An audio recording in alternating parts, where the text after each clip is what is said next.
Mister lawyer, నాతో ఏదో ముఖ్యమైన విషయం మాట్లాడాలని అర్జెంటుగా రమ్మని కబురు చేశారు. ఏమిటా ముఖ్యమైన విషయం? చూడండి రంగారావు గారు, విష్ణు కేవలం ఒక నేరస్తుడుగానే మీకు తెలుసు. కానీ విష్ణు మాకేమిటో మీకు తెలియదు. కేవలం ఒక నాటకం ఆడటానికి మా ఇంటికి తీసుకొచ్చిన విష్ణు అతని మంచితనంతో, నిజాయితీతో, వ్యక్తిత్వంతో మా అందరి గుండెల్లో నిండిపోయాడు. ఇప్పుడు మీరు అతని ఉరి పేరుతో తీసుకెళ్తే మీరు మా అందరి గుండెలు బద్దలు కొట్టిన వాళ్ళు అవుతారు. మా అందరి మనసులో మంటలు పెట్టిన వాళ్ళు అవుతారు. అందుకే అలా జరగకూడదని మిమ్మల్ని చంపాలనుకుంటున్నాను. Lawyer, what is this? ఏమిటి మీరు చేస్తున్నారు? ఎస్, ఇది మీ రివాల్వర్. మీకు తెలియకుండా తీశాను. మిమ్మల్ని చంపితే మా విష్ణుని కాపాడుకోవచ్చు. అతన్ని బతికించుకుంటానికి నేను హంతకుండా పర్వాలేదు. లాయర్, కాకి బట్టలకు కట్టుబడి వృత్తి ధర్మానికి తల వంచి విష్ణువుని తీసుకెళ్ళడానికి వచ్చాను. నిజానికి ఈ వృత్తి చేస్తున్నందుకు నాలో నేను ఎంత కుమిలిపోతున్నానో మీకు తెలియదు. విష్ణువుని మీకంటే ఎక్కువగా నా కన్న కొడుకులాగా అభిమానించాను. అతని ప్రేమను ఆశీర్వదించి దగ్గరుండి పెళ్లి చేశాను. అతని ఆఖరి కోరిక నెరవేరాలని ఆశించాను. అతని నాటకం పూర్తయ్యే వరకు అనుమతి అడిగితే ఇచ్చాను. కన్నీళ్లను దాచుకుని కఠినత్వాన్ని మొహాన పూసుకుని విష్ణువుని తీసుకువెళ్ళటానికి వచ్చిన నన్ను చంపాలనుకుంటే చంపు, కానీ చట్టం మాత్రం అతను వదలదు. నువ్వు నేనే కాదు, ఎవరు కాదన్నా సరే చట్టం అతన్ని ఉరికమ్మానికి ఎక్కించి తీరుతుంది. చంపు, కమా, షూట్ మీ.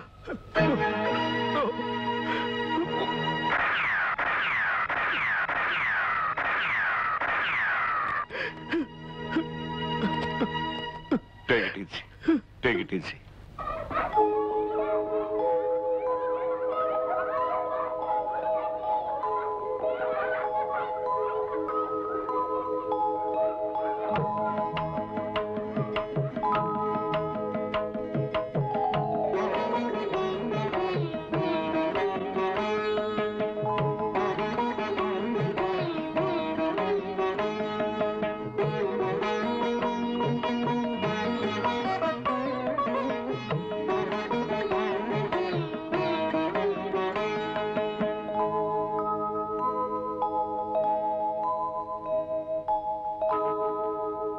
కళ్యాణి, బాబు నెల్లపిల్లాడిగా ఉన్నప్పుడు రేవతి వీణ్ణి ఒళ్ళో పెట్టుకుని వీడి భవిష్యత్తు గురించి ఎన్ని కలలు కనేదో, వీణ్ణి ఎంతో గొప్పవాణ్ణి చేయాలని, ఎంతో ఉన్నతంగా తీర్చిదిద్దాలని, 10 మందిలో పేరు ప్రఖ్యాతులు తెచ్చుకునే వాళ్ళ చేయాలని తన మూగ భాషలో నాకు తెలియచెప్పేది.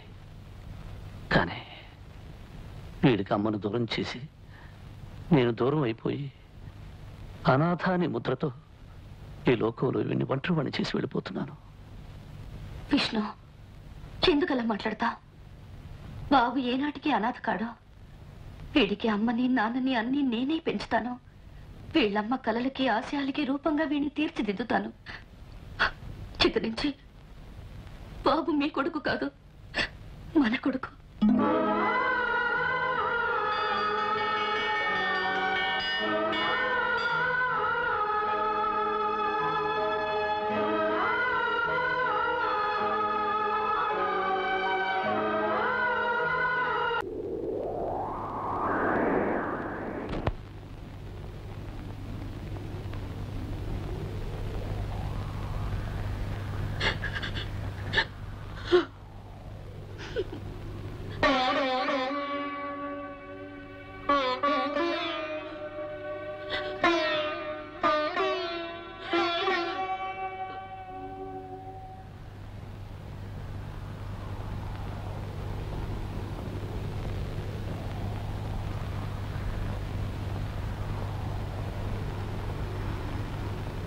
సార్, నేను ఉరిశిక్ష నుంచి తప్పించుకునే మార్గమే లేదా?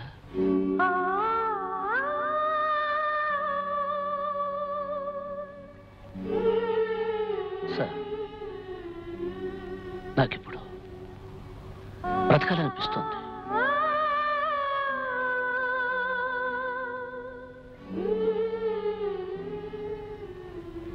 నా కోసం కాదు సార్,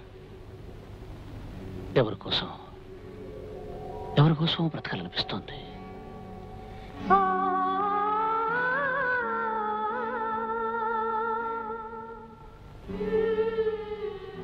వీల్లేదు కదూ. నాకు తెలుసు.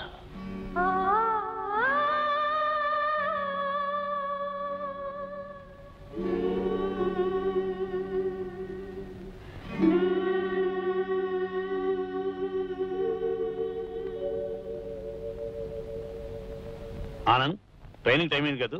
అవును, కార్ రెడీగానే ఉంది. వాళ్ళంతా మీకోసం వెయిట్ చేస్తున్నారు. నేను అమెరికా వెళ్ళినా ఎక్కడికి వెళ్ళినా మీరు నా మీద చూపించే ఆదరాభిమానాలే నా బిడ్డ మీద, అల్లుడి మీద ఎప్పుడూ చూపించాలని మిమ్మల్ని కోరుతున్నాను.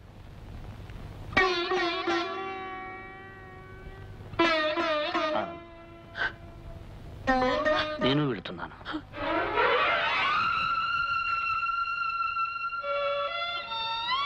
నాకు తెలుసు విష్ణు, నువ్వు ఎక్కడికి వెళ్తున్నావో తలుచుకుంటేనే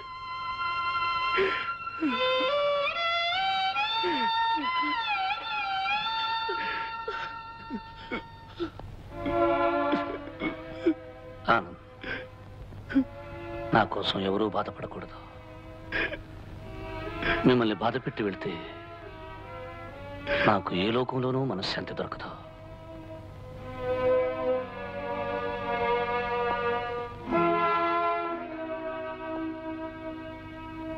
నా మెళ్ళో పడాల్సిన తాడు ప్రభుత్వం అక్కడ సిద్ధం చేసి ఉంచింది. దొరతనం తెచ్చిపెట్టి ఈ తాడు నాకు అవసరం లేదు.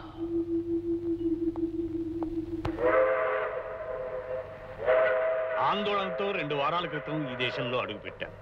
ఆనందంగా ఇప్పుడు ఇక్కడి నుంచి బయలుదేరుతున్నాను. మిస్టర్ విష్ణు, మనిషి అన్న పదానికి మంచితనమే అర్థమైతే నువ్వు నిజమైన మనిషివయ్యా. నీలాంటి వాడి నీడన మా అమ్మాయి సుఖపడుతుందని నాకు తెలుసు. నేను ఒక చిన్న కోరాలనుందయ్యా. మీకు మగపిల్లవాడు పుడితే నా పేరు పెట్టుకోవాలి, రామచంద్ర ప్రసాద్ అని. ఆడపిల్ల పుడితే లక్ష్మీదేవి అని పేరు పెట్టండి. అదే కళ్యాణి వాళ్ళ అమ్మ పేరు. అలాగే uncle. Wish you all the best. మా కళ్యాణి, మీ నాన్న సంతోషంగా ఆనందంగా వెళ్తున్నాడమ్మా. బాయ్. Bye daddy.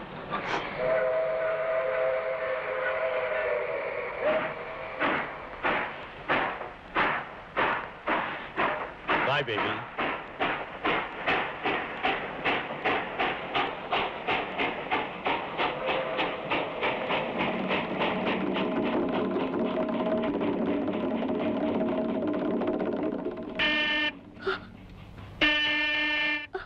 కళ్యాణి, లోకం అనే రంగస్థలం మీద జరిగే ఈ నాటకంలో నా పాత్ర ముగిసిపోయింది.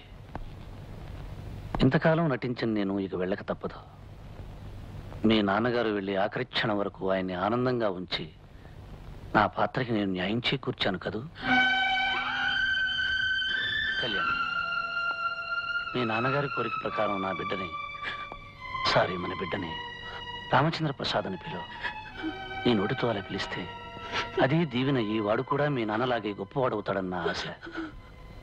కళ్యాణి,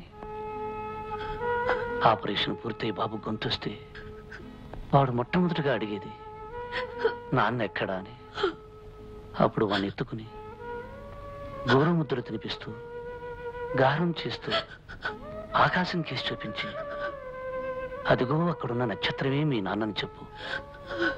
పైనున్న నేను నిన్ను వాడిని చూసుకుని పరవశించిపోతాను. వద్దు కళ్యాణి, ఏడుస్తూ కన్నీళ్లతో నన్ను పంపొద్దు. రేపు తల మీద నాకు నల్లటి ముసుగు పడ్డప్పుడు మూసుకుపోయే నా కళ్ళల్లో నవ్వుతున్న నీ రూపం ముద్రపడాలి. నవ్వుతున్న కళ్యాణి నా గుండెల్లో నిండిపోవాలి.